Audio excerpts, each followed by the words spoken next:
Hello, everyone. Andrew, got that same PlayStation 3 board that I was working on before. So, quick little update. Did some research on it. Tested a few things on there. I couldn't really find anything else that might be wrong. I did find out after doing research is this little guy that looks burnt out and doesn't have continuity anymore. Um, it's a thermistor, so I guess it. When I read up what it did, it controls or monitors the electrical to the USB to these USBs here. So, but from what I've gathered is that shouldn't cause any problems as long as there's nothing hooked up to it, and even then, it it's only one of the USB ports might not work. So it's got three of them all together, so I don't think that'll be too big of a deal. I don't think that would cause any sort of red light of death. I mean, nothing makes sense of why it would if that would be the problem. So I'm not gonna bother swapping that out.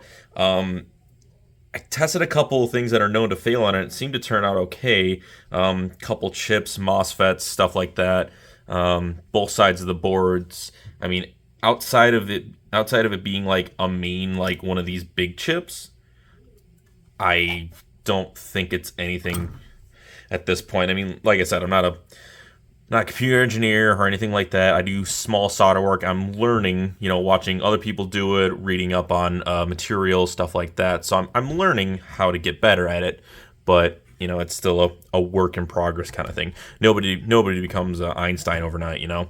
So what I'm gonna do is I'm gonna go with my gut instinct, and I'm going to start with it possibly being an overheating issue. So I'm going to clean up the chips really well, put a whole new layer of thermal paste on them, and then I'm also going to clean off the coolers as well, because these have a lot of built up on there. So we're going to go with that, and then once I'm done with that, I'll put it all back together. I'm not going to have you guys sit and watch me do that again, and I will test it at that point, which what I'll do is I got an HDMI switcher, so I'll hook the PlayStation up to the switcher because I have a secondary screen over here on my right, just so I can see what I'm recording. And I will hook up to that, and I'll move the phone slash camera, this guy straight up here. I'll have him point towards the screen so you guys can see if there's any sort of movement at all, or at least any sort of screen. I'm hoping so, because when you would do it before, it would just get the red flash of green, and then red. It would go red, green, and then flashing red. So the only thing I notice is I don't have any Q-tips by me. So 1 second, let me grab those.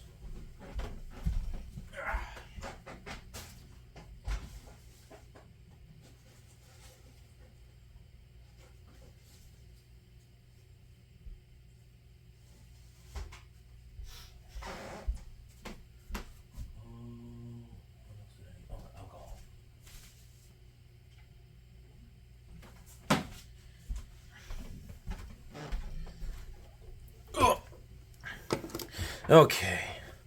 I got two forms of alcohol here, but I found my regular toothbrush, so we're good there. Bunch of Q-tips over here. Roll up my sleeves, and let's just start cleaning this guy off. And I hope that's the problem. I want to say most of the time people have problems with devices. They're always something super simple. Not very uncommonly if it's something major. I mean, you obviously do get those kind of problems, but they don't happen as often as people think.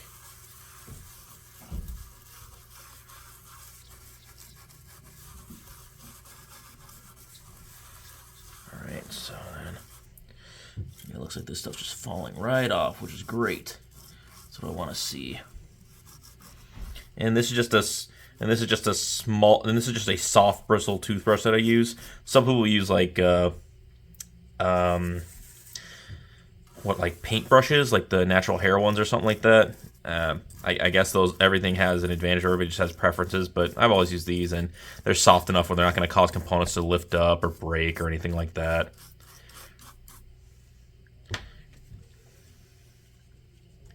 And then I just got some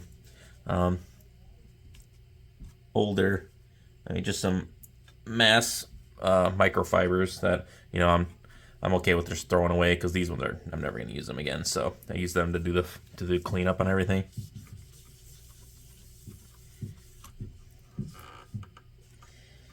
And then we're just going along the sides, top, bottom, left, right. There's a little bit off to the sides, but that's okay, because I can just clean that right up. Get you out of there. And you out of there.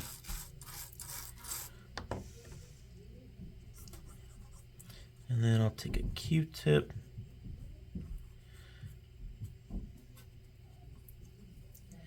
Hopefully to dry out the majority of it. Just nice and easy, gentle stroke so I don't pop anything off.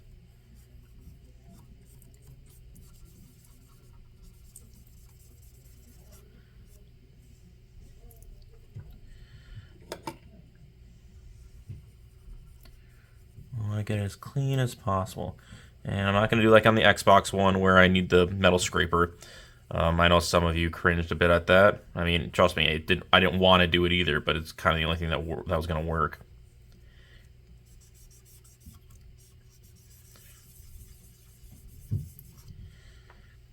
I mean, nothing else was coming off for that sucker, so did what I had to do.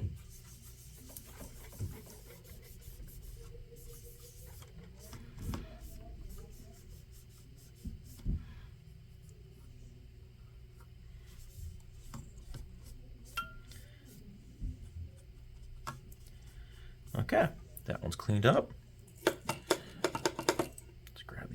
do the other one now.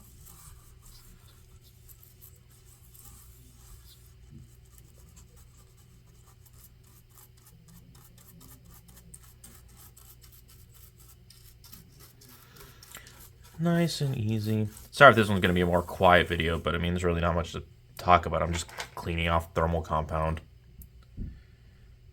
It's about as exciting as it sounds. I mean, probably as exciting as, you know, watching paint dry, but I might have to actually get some paper towel, because this microfiber isn't picking up everything it should. There's some of it. Paper towel is okay on top of these, by the way. It's not the tops that are the super important part. It's the pins that are the important part. I mean, obviously you don't want to take like a sanding wheel or something crazy from like a Dremel and try and clean it off that way, because if you cut through the top, obviously you're screwing with the actual CPU at that point. But I mean, you can take like paper towel and Q-tip to the top of it. As long as you're gentle, you won't have any problems with it.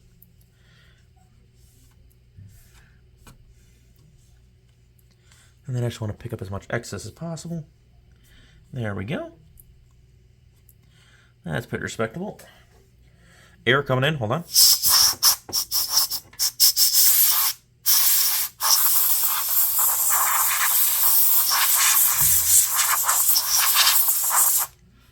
little bit of alcohol still in there, all right. So those are nice and smooth. Those are just stains on the metal at this point, so yeah, there we go. All right, so I'm gonna put this to the side, and I'm going to grab the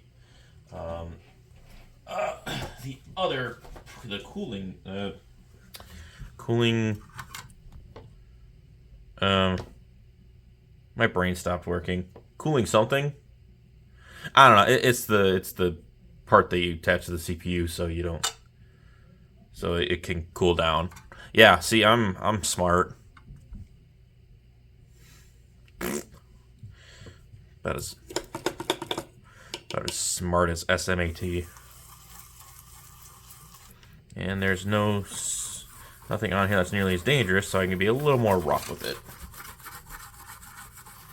And I'm just using isopropyl and alcohol. I have 91%. Anything higher than that, that's what you want to use. Anything lower than that, I do not recommend using, because then it's not as pure and it'll leave residue everywhere. And then also on top of that, it's not as pure, so it can leave damaging components as well. I'm gonna have to clean that out too.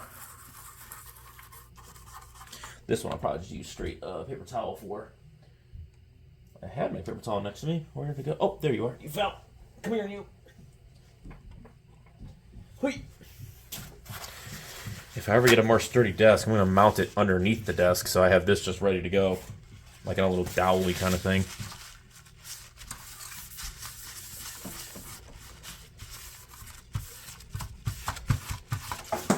Woo!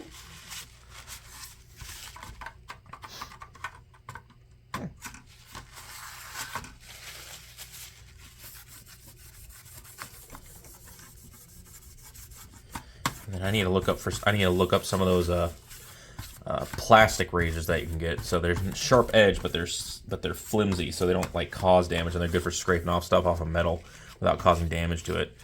I should have had some lying around, but I don't. But hey, that's one of the joys of this gig is, you know, you think you got everything, and then you find out you don't. I like this desk, but I didn't expect it to wiggle so much. But also, I didn't expect to try to start doing YouTube stuff either.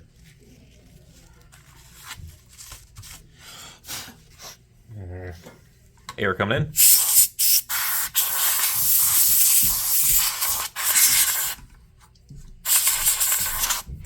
This guy's running out.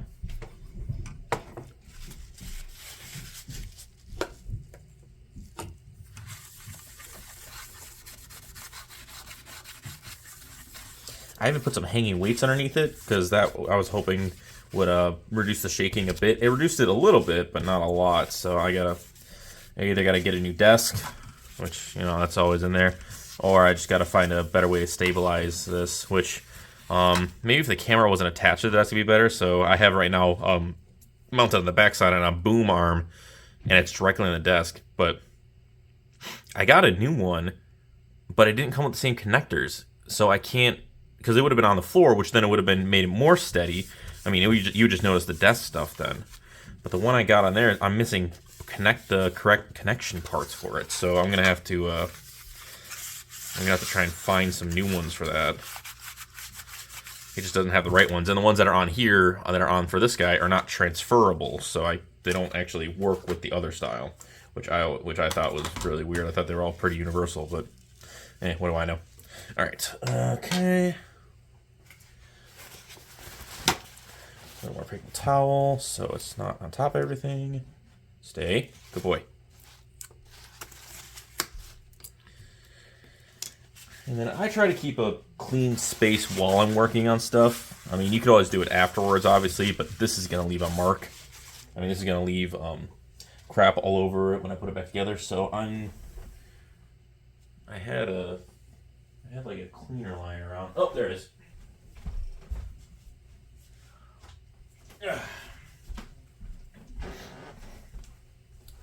There we go. So.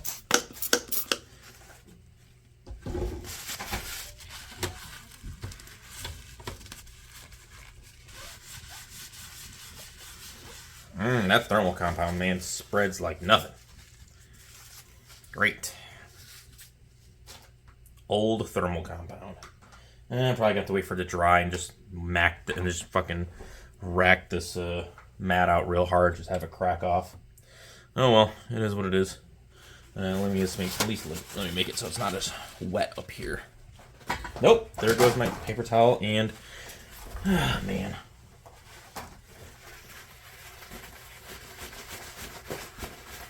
I should just turn this whole wall into a giant desk.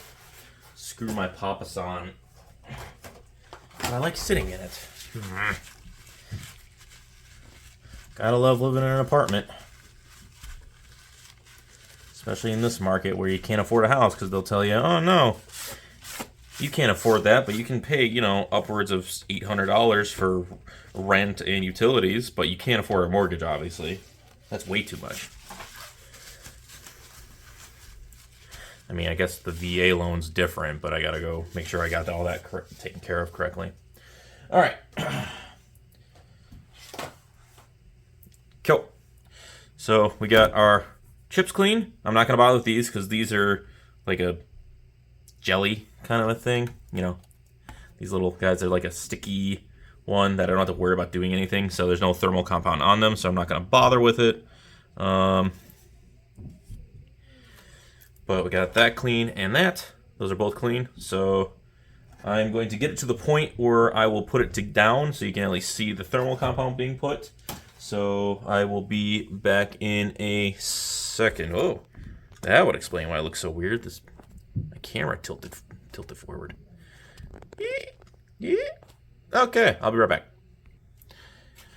Quick little tidbit. I know, not fully put together. I get that. When you are reclosing the PS3s, there are hinges on this side. So right there, there, and there. So you have to pop this secondary piece. You have to set this paper up like at a 90-degree first to lock it in place, and then you can flap it down down there. And also, I did double check the battery, the CMOS battery. I mean, I'm guessing that's what it is on this vehicle. I mean, it's a CMOS on most motherboards, so I'm going to do that anyways. But it's a 2032 lithium 3 volt battery. It's at 3.18, which more than enough voltage to keep whatever it's running, which date, time, small stuff like that should be more than okay. So just wanted to give you that quick little update. Be right back. And saying that, I totally forgot. I'm already at the point where I can put in the thermal paste. So got my thermal paste right here. It's just one that I picked up off of like Newegg, I think, Noctua. I don't know. But I've used it on other stuff. I used it on that Xbox too and had no problems. So this is a larger, it is a larger chip. So I know normally it's like a pea size, but in this case I'm going to probably have to go a little bit more. So I'm going to go...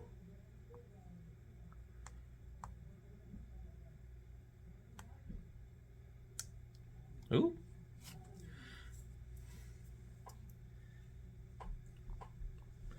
I'm gonna go a little bigger than a pea size, like probably close to maybe to a nickel. I mean, if it overflows to the side, I don't think it's the end of the world. Somebody can tell me otherwise, but I'm pretty confident it's not the end of the world. Just want to make sure I got a good even-ish spread of materials. One looks like prettier than the other, so okay.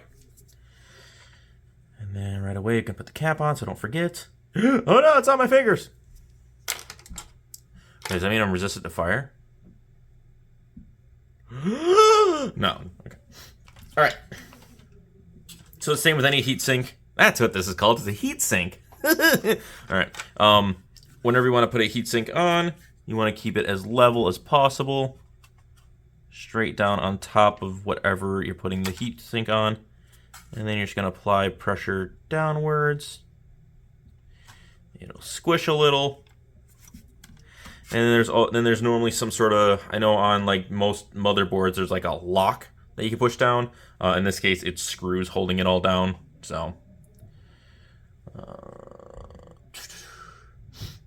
got those in. And then I need to flip it around because it's actually this side you don't screw them in. It's actually the other side, which is okay because this is the weight of the board's on top of the fan, keeping it in place. So then I need to grab. Where's my 3.0? Here it is. Nope, that's not it. Where's my big one? Oh, there it is. My PH1, and then I'm going to take my there. Take these down. And then these are mounted with the arrows up. There are arrows on these guys. So you look, there's arrows here, and it's bent on a concurve. If you go the other way, they show up, but they're indented on their side. And obviously, that won't do it because you want the pressure put into the middle. So they'll pretty much only go in flush one way. But the arrows, again, nice little touch so you can see what the hell you're doing.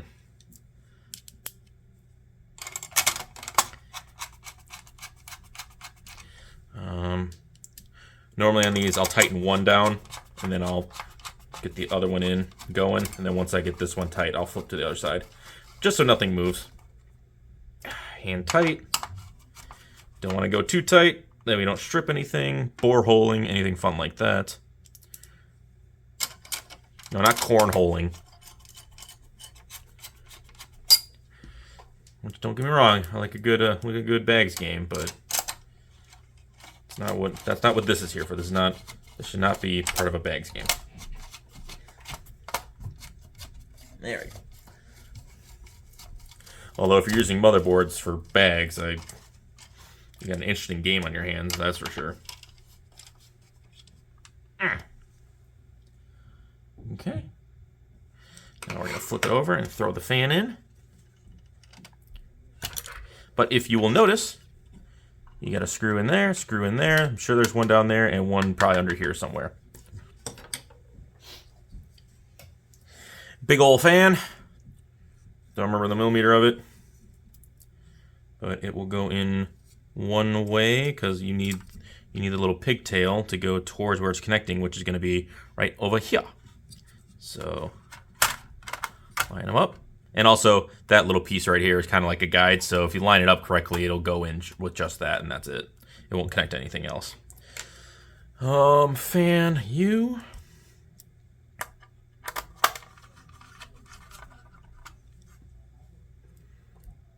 Oh, and I don't know if anybody cares, but I'll show you what my organization kind of looked for this. I try to keep it as organized as possible, but when you're taking stuff apart, it can sometimes look not the prettiest. So,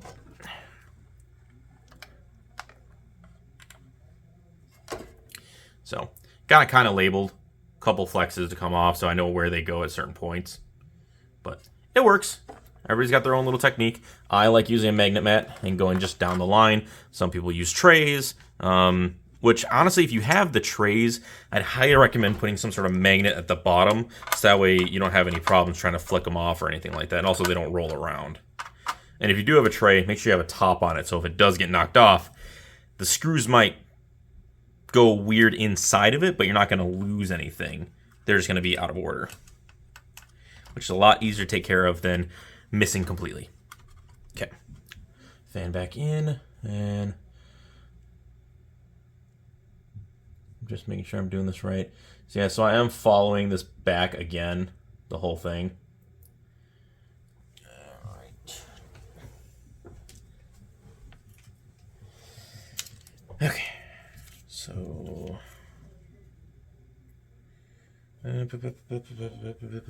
this is going to be along the back side. So there's clips on each side. And then a little hole to line up. So you should hear 5 clips, or sort of. Okay, that one's just old metal. Okay, that one's, there we go. Okay. So I got the back piece back on. And then I'm going to put it into its bottom case. Where are you? It should be you. Yep. And give a quick under spray again.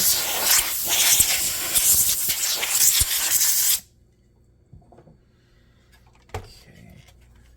And so that guy. I have the HD disk drive tray on this side along with the board, so it should just slap right in.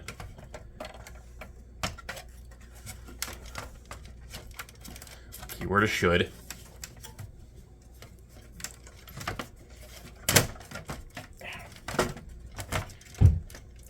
This piece in the back corner, that's a little weird.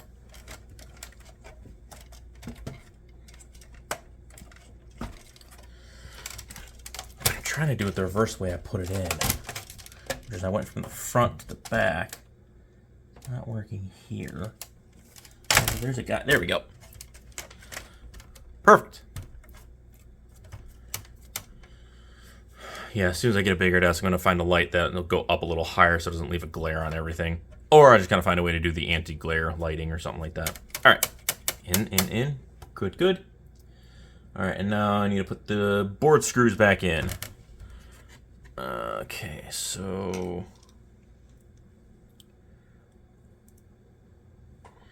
wasn't that one? Is that one? It was this one. Whoops.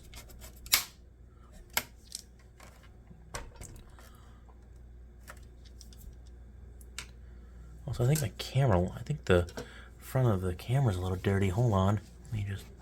Hold on. Give me 1 second. Clean that off. Sorry, I had to clean it off briefly. There you go. I think that looks better. I could be crazy though. It's always possible. Okay, what was I doing?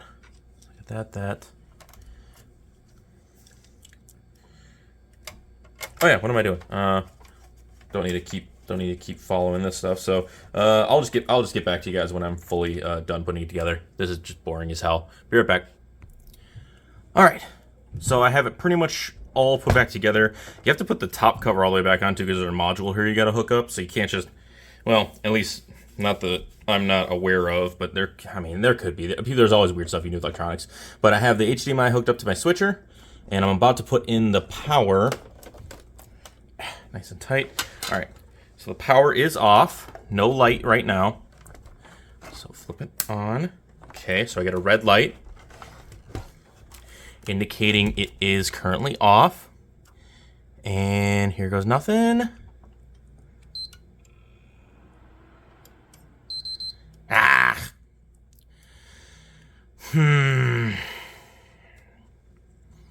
Well, that was my idea. All right. Well,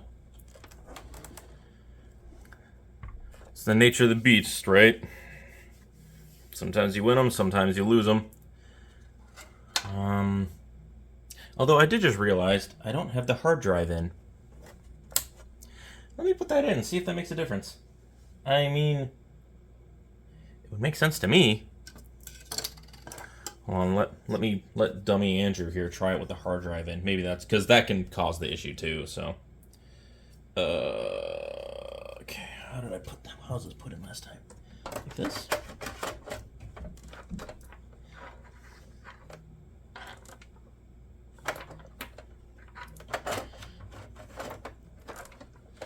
Nope, that's not lined up.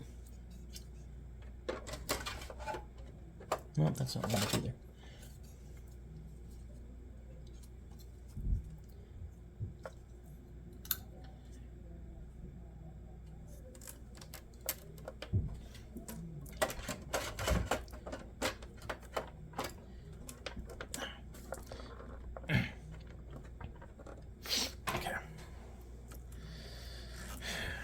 Well, let me try that again, because I know without a hard drive, these things won't work either. It's like the same thing when I fix a phone. Oh no, the cell service stopped working. What's going on? Oh, SIM card's out. I think you can accommodate for everything, but crap happens. All right. Hard drive's nice and tight. All right, let's try this again, shall we? All right. All right, red light. Nah, same issue. Fuck. Well, I can rule out it's not a hard drive issue because it's doing the same issue with a hard drive. I mean, without the hard drive.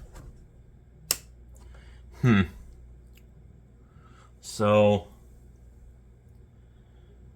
this is more like a fail, but it's still a learning experience at the same time because it showed me how to look more into it. I don't think that thermistor would cause a problem. I really don't. I mean, because it's not like on like a small battery pack or something like that, where if the thermistor goes on the battery pack, you know, the board's like yay big, that big, and it's got like 4 components. If one of those 4 is bad, the whole thing's gonna be shit. But this is a full-on board. I'm honestly not sure. You know what I'm gonna do? You guys can't see the screen that I'm using, but I'm just going to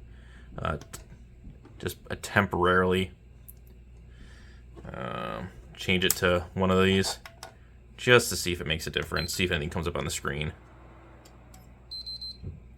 Oops, wrong one.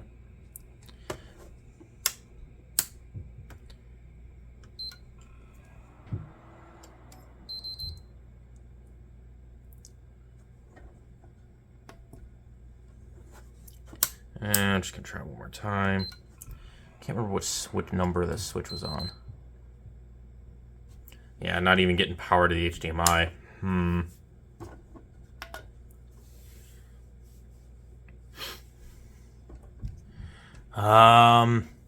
So it's not receiving a video signal. It's getting power briefly, fans turning on. it did the same issue with and without a hard drive. So the hard drive's out. I'm thinking this might be a major component fail. Maybe one of those big chips that you saw. Maybe not one of like the 3 main ones, but one of the more major ones. Because I mean, I'm not getting video out, and I'm briefly getting power. So it's getting stuck somewhere before all that other stuff's getting it. Maybe like a power circuit's going bad? I mean, I didn't check every single component on the board. 1, I don't know how to test them all, and 2, I don't have a way to inject power to properly test them either. Yeah, if I had a way to inject power, then I could use the thermometer function on my multimeter to see if any of them get extremely hot. Oh boy. I got some...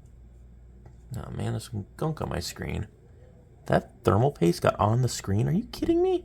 Ugh, I'm gonna have to take that thing and clean it. Yeah, so I guess for now, we're gonna have to say this is a huge fail on my part. Which, you know, it's the name of the game when you get, especially when you get stuff like this, like older systems where randomly they just poop out on you, no other problems arise, they just randomly go. I mean, it's the folly of electronics, you know? It's kind of like a light bulb. This could work great, you know, my little light above me could work great one day, and then I flick it on the next day, it just dies. Same thing with electronic components. Alright, I'll have to contact my customer tomorrow and see what else he wants to do. If he wants me to keep digging into it, I will try, but we're getting to the point where my diagnostic skills are limited. So if anybody in the comments section, you know, any of my somehow, oh yeah, over 100 subscribers, like, I don't know how the hell you guys want to watch me do whatever this is called, I guess a repair. So thank you. But if anybody has any other ideas that it could be, you know, feel free to throw me a comment or throw me a message. You know, let's not be, you know, don't be super, you know, don't be a butthead about it. Just, you know, hey, it might be this, you know, don't try to like lecture me on crap. It's called constructive criticism, not asshole criticism. But anyways, still gonna post the video. You know, good learning experience. You guys saw how to tear down, saw how to properly apply thermal and clean it off, which is always neat. Little other tips and tricks, stuff like that. But I want to say thank you again to those that have subscribed. So far, it's been fairly successful. I'm going to continue to keep putting videos up. The next one will probably be a PlayStation 1 that I got, which the board's a lot more simpler than then, and the components are a little larger, so they're easier for testing. That one's just not powering on, so I have a couple ideas of why it's not doing that, why it's not powering on properly, but hopefully that one we'll be able to fix. And that one was a gentleman that I talked to about possibly getting it fixed. He didn't want to put the money into it, so I just offered, like, hey, can I just buy it from you? If anything, I can use it for parts, or if I can get it to work, I'm going to put it in my collection. So I got it from him for like $25 or something like that, but I had to pay for the shipping and handling, but it is what it is. It's a good investment. If anything, it's a parts board. If it does work, then that's cool. I have an old PS1 I can play stuff on. And I know I have Twisted Metal 2 lying around, as well as Vigilante 8, which are some of my favorite games on the PlayStation. I think I have a couple Spyro and Bandicoot games as well. But, you know, anybody who's a Sony lover should have a few of those. I'm rambling. You guys are probably annoyed by me. So I will try to annoy you less. And I will see you guys next time. Have a good one. Bye.